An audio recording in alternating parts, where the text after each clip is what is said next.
On the 21st of October 1949, a farm labourer named Stanley Setty was out shooting ducks on mudflats about 15 miles from Southend when he came across a large package wrapped in a carpet. He opened it with his knife to reveal a body still dressed in a silk cream shirt and pale blue silk underwear. The hands were tied behind his back and the head and legs had been hacked roughly away. It was estimated that the body had been immersed in the sea for over 2 weeks, and without the head, it was thought almost impossible to identify. Scotland Yard's fingerprint department, however, managed to remove the wrinkled skin from the body's fingertips, which they then used the technique of stretching them over their own fingers to produce some prints. The prints turned out to be a match for those of a man well known to the police. This man was called Stanley Setty. He was otherwise known as Stan the Spiv.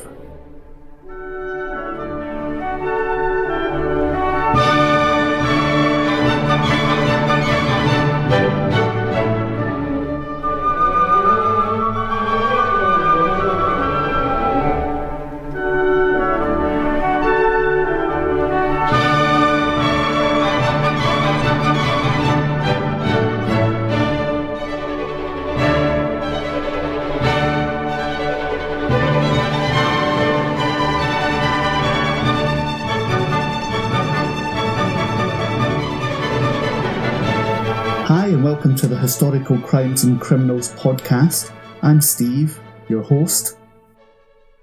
It's almost a bit of a modern crime for this week, but my general timeline for crimes on this podcast is until the last hanging took place in the UK, which was 1964. The House of Commons voted for the abolition of the death penalty in 1969, but incredibly you could still theoretically be hanged for such crimes as treason, piracy with violence, and arson in a royal dockyards until 1999. A spiv is a word that's almost non-existent today, but during and after the Second World War it was used to describe the smartly dressed black marketeers that in a time of controls and restriction lived by their wits, buying and selling ration coupons and sought after luxuries. In World War II, the rationing restrictions gradually increased due to the German stranglehold on supply ships reaching Britain by the U-boats in the Atlantic. Moreover, with the threat of Nazi invasion, the Blitz, the potential to die at any moment, people developed attitudes they would never have considered before the war. It brought constant excitement to many people who had been having, quite frankly, a very dull and dreary, monotonous life in the 1930s. With many local men away fighting, some women would use the opportunity to have love affairs with everyone from American GIs for stockings to the local shopkeepers for extra rations. The spivs could have their pick of women. The stats tell their own story. The number of illegitimate births in England and Wales jumped from 24,500 in 1939 to 35,000 in 1942. The incidences of venereal diseases also rose by 70% over the same period. Such was the reputation that a cartoon read, "Warden, is there any expectant mothers in this shelter? Woman, give us a chance, we've only been here for 10 minutes. People developed a cavalier attitude, and with the bombs came stories like the following. A man who was an ambulance driver had vivid memories of the first day of the Blitz. Having spent the afternoon at a concert in central London, he emerged to a fiery scarlet sky and the sound of aeroplanes and anti-aircraft fire overhead. He headed for the nearby Fitzroy Tavern in Soho, a pub known as a gay meeting place. He was determined to lose his virginity. I thought, I might die tonight, I'm going to see what it's like. He left the pub with another man and they ran through the streets of Soho, dodging shrapnel as it sparkled on the pavements. Reaching Charing Cross station, they found there were no trains running, so climbed into the first-class compartment of a stationary carriage. Quote, "It was the most exciting thing in my life, with the bombs dropping and the glass shattering. I thought this is the way to spend the first night of the Blitz, in the arms of a barrel boy in a railway carriage." When the war came to an end in the summer of 1945, it was estimated there were over 20,000 deserters in the country and 10,000 in London alone. These deserters, all without proper identity cards or ration books, had only one choice to make if they didn't want to give themselves up and receive a prison sentence, and that was to be part of the black market. It was also said that during the war, many people would have felt that without the black market, it would have been impossible to have any quality of life at all. The Spivs offered an escape over the overwhelming and suffocating austerity, rationing and self-denial. And the sympathetic acceptance of these men with their flashy suits and the wide lapels and narrow waists only increased when the war ended. The wartime restrictions were now just restrictions, and the diarist Anthony Heap summed up the mood of the country at the end of 1945. Quote, "Housing, food, clothing, fuel, beer, tobacco, all the ordinary comforts of life that we'd taken for granted before the war and naturally expected it become more plentiful again when it ended, instead became more and more scarce and difficult to come by." Spivs had seen their opportunity when the war came. They dodged the call-ups, bribed sick men to attend their medicals, bought false identity cards, and, if they were eventually roped in, they deserted. They organised the black market of wartime Britain, and they got rich. In 1944, 14,000 newly issued ration books were stolen and sold for an estimated £70,000, or roughly £3 million today. When peace was declared, the Spivs were worried, but only for a short time, as rationing in Britain continued until 1954. Shortages were still there, and profits still to be had. Stanley Setty had been born Suleiman Setty in Baghdad in 1904 and arrived in England in 1908. We don't know much about his early life, but in 1928 he received an 18-month prison sentence after pleading guilty to 23 offences against the Debtors and Bankruptcy Acts. By 1949 he was still an undischarged bankrupt and unable to open a bank account. Despite this, Setty dealt in large amounts of cash, and he was what was called a curbside banker. It was widely known that on his person he never carried anything less than £1,000, and if he was given a couple hours' notice, he could produce 5 times that amount. Setty was a Warren Street car dealer with a lock-up around the corner in Cambridge Terrace Mews. He used the Fitzroy Cafe on the corner of Warren Street and Fitzroy Street as an unofficial office. It was here that everyone knew where to find him. In post-war London, the Warren Street area was littered with used car dealerships. However, he was missing.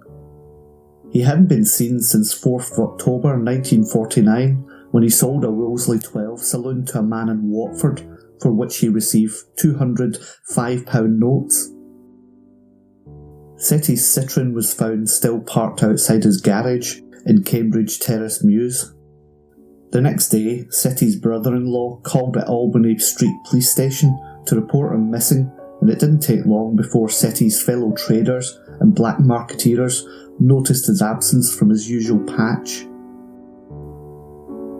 On 21st of October, 17 days after Stanley Setty went missing, his body was found and identified. Within a few days, the police found more evidence after they instructed bookmakers around London to look out for the £5 notes they knew Setty had on his person the day he went missing. £5 was a lot of money in 1949, worth over £150 today. In 1949, any £5 note withdrawn from a bank would have its number noted by the clerk alongside the name of the withdrawer. On the 26th of October, one of Setty's fivers was found at Romford Greyhound Track, and the next day 5 more were traced back to the dog track at Southend. On the 28th of October, a man was arrested and taken to Albany Street Police Station. Not long after this, a flat was searched in Finchley Road, near Golders Green Tube Station. The man arrested was 30-year-old Brian Donald Hume, who was married and had a 3-month son. He'd originally met Setty 2 years previously at the Hollywood Club near Marble Arch after buying a van from him. Hume had been impressed with Setty's expensive-looking suit with the flamboyant tie and his general overall wealthy appearance. He had a voice like broken bottles and pockets stuffed with cash, Hume later recalled. Setty realised that Hume could be useful for his illegal operations, and they became business partners, dealing in black market nylons and forged petrol coupons. And thus Hume began to lead a double life. On one side he had the legitimate electrician business, and on the other he was working for Setty. His role was basically that as a dog's body, undertaking the role of stealing suitable cars to match logbooks that Setty possessed from wrecked cars. The substituted cars would then be resprayed and sold. Hume was also useful, as he had qualified for a civilian's pilot licence after the war, and had been getting a name for himself within London's underground as the flying smuggler. Hume had been born illegitimately in 1919 to a schoolmistress who gave her son up to a local orphanage to bring up. He was retrieved after a few years and brought up by a woman he knew as Aunt Doody, but actually turned out to be his real mother. Doody also had 2 other daughters, Peggy and Betty. The situation began to reflect a Cinderella scenario, with Doody, her husband, and the girls going off on holiday, whilst leaving the young Hume at home to look after the house and chickens. On one occasion Donald was so angry at being left out of a holiday excursion that he took the house shotgun and shot Doody's favourite cockerel before throwing it in the cesspool. When Aunt Doody returned, the boy made out that the poor creature had simply drowned. According to Hume, she never accepted him as she did her other children, and he would later comment, "I was born with a chip on my shoulder as big as an elephant." In 1939, he joined the RAF Volunteer Reserve as a pilot, but left in 1940 after contracting meningitis. An RAF medical report at the time, however, described him as having a degree of organically determined psychopathy. During the war, he bought an RAF officer's uniform and used his knowledge to masquerade as Flying Officer Dan Hume, DFM. Hume passed off forged cheques at RAF stations all around the country. It was a great thrill to have everyone saluting like a bastard to me. But he was soon caught, and in 1942 he was bound over for 2 years. A week after his arrest on the 5th of November, Hume appeared at Bow Street Magistrates Court, charged that he did, between the 4th and the 5th of October 1949, murder Stanley Setty, aged 46, against the peace. By now there was so much evidence collected by the police, including fingerprints, identified torsos, and bloodstains found in the flat of the accused. With that, and the hire cars paid by the victims proving money, anyone involved in the sensational case thought there could only be one verdict. At the trial at the Old Bailey that started on the 18th of January 1950, Hume's defence was based around the story that he'd been paid £150 to dump some heavy parcels over the English Channel. He was paid this by 3 former associates of Setty's called Max, Greenie and the Boy. Hume's description of the 3 men seemed so accurate and detailed that the story sounded credible to many in the courtroom. The defence also called on Cyril Lee, a former army officer who had lived within earshot of Setty's lockup for the last 3 years. He was no friend of Setty's and admitted that he disliked the sort of men that hang around the garage at Cambridge Terrace Mews.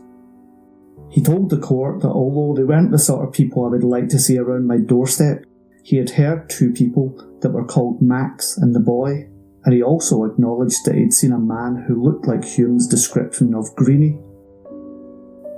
The prosecution used the blood-stained carpet and floorboards from Hume's home as proof of his guilt. The judge, Mr. Justice Sellers, spoke to the jury about the inferences and assumptions they had to make, but they were told that if there was any doubt about what had happened, they were compelled to return a verdict of not guilty. The jury took less than 3 hours to return their verdict, and to most people's surprise, they failed to agree on one. Hume was retried, and on the 26th of January 1950, the judge had instructed the new jury to return a non-guilty verdict for the charge of murder, but he was found guilty of being an accessory after the fact. Hume was sentenced to just 12 years at Dartmoor Prison. Hume was released from Dartmoor Prison on the 1st of February 1958. Because of the law of double jeopardy at the time, Hume was secure in the knowledge that he could no longer be retried for the same murder, and he brazenly sold his story to the Sunday Pictorial with the following front-page headline: "I, Donald Hume, do confess to the Sunday Pictorial that the night of 4th of October 1949 I murdered Stanley Setty in my flat in Finchley Road, London. I stabbed him to death while we were fighting." Hume admitted in the article that he'd murdered Setty alone, and Max, Greenie and the boy were just figments of his imagination. The astonishingly detailed accuracy of the descriptions of the trio that had successfully fooled some of the jury were actually based on the 3 policemen who'd originally interviewed him. On the 4th of October 1949, Setty and Hume had an argument at Hume's Finchley Road flat. Setty had recently upset Hume by kicking his beloved pet terrier when it brushed up against a freshly resprayed car. The confrontation soon became physical. Hume was not a person who found it particularly easy to control his temper, and was now in a violent rage and reached over, grabbed a German SS dagger that was hanging on the wall as decoration. "I was wielding the dagger just like our savage ancestors wielded their weapon 20,000 years ago. We rolled over and over, my sweating hand plunged the weapon frenziedly and repeatedly into his chest and legs. I plunged the blade into his ribs. I know, I heard them crack." Hume stabbed Setty 5 more times, after which he lay back and watched the victim's last breaths. He later wrote, "I watched the life run from him, like watching water down a drain." Hume dragged Setty's body into the kitchen and hid the body in the coal cupboard. The next day, while his wife was out, he started to dismember the body with a knife and a hacksaw, eventually wrapping the body parts in carpet felt by adding some brick rubble for additional weight. The following morning, Hume arranged to have his front room redecorated and have the carpet professionally cleaned and dyed to get rid of any stray bloodstains. He said what upset him most was having to burn £900 worth of bloodstained £5 notes. Later that day, Hume took the carpet felt parcels to Elstree Airport and hired a light aircraft to dump Setty's remains over the English Channel. It took several attempts and broke the plane's window in the process before Hume was successful in getting the parcels to slide out the small side door. As it was getting dark, Hume decided to land at the closer Southend Airport and hire a car, for which he paid, of course, with one of Setty's leftover fivers. In May 1958, Hume, complete with false passport and money he'd received from the Sunday Pictorial, fled to Zurich in Switzerland. To raise some more money, he committed bank robberies in England that were cleverly synchronised with flights at Heathrow, enabling him to flee the country before the police had even started their inquiries. Eventually, Hume's luck ran out when he shot and killed a taxi driver after yet another failed bank robbery. This was in Zurich, and Hume was at last found guilty of murder, and he received a life sentence with hard labour. In 1976, he was judged to be mentally unstable by the Swiss authorities, and this gave them the excuse to fly Hume back to England, where he was incarcerated at Broadmoor Hospital. Hume was released in 1998, and it was just a few months later when his decomposing body was found in a wood in Gloucestershire. Ironically, the body was only identified as Hume's by its fingerprints. Setty is buried at Golders Green Jewish Cemetery in London. In the UK, since 2005, the double jeopardy law has been changed, so that if fresh evidence, such as DNA, would prove guilt, a retrial can take place. Well, that's it for another episode of the Historical Crimes and Criminals podcast. I've been Steve, your host. If you enjoyed it, please subscribe, leave a review, and tell your friends. Also, join me on Twitter and Facebook on the Historical Crimes and Criminals podcast to discuss this case and look at pictures of the scenes. Also, if you have any recommendation on cases I should cover, or you want to write an episode for the show, get in touch with me on the email, which is thehistoricalcrimespodcast@yahoo.com. This is also on the show notes.